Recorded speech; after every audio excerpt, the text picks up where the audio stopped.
50,000 টাকার লটারি।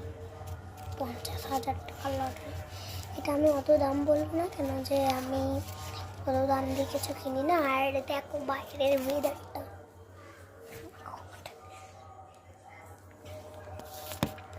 আপনারা তো দেখেছেন বাইরের ওয়েদারটা কি অবস্থা। আর এখানে এসে মানে আমি যখন একটুখানি ভিডিও বানাতে চাই, মানে সব কিছু তো দিনটা তো এলিফেন্টেন্স না, তাই জন্য আমি কিছু একটা প্রেফারেন্স করি। আর এই 100 টাকার লটারিটা, 100,000 টাকার লটারিটা আমি কোথা থেকে পেয়েছি এবার তোমরা সবাই জানবে। আমি একটা খেলাতে এঁকে জিতেছি, মানে যে বেশি জোরে দৌড়াতে পারবে, 1 লাখ বেশি জোরে দৌড়াতে পারবে, সে পাবে এইটা। তো আমি তো অনেকই জোরে দৌড়েছি, আর আমি হাঁচমোলা পেয়েছিলাম 6টা, আর এই 1 লাখ টাকা।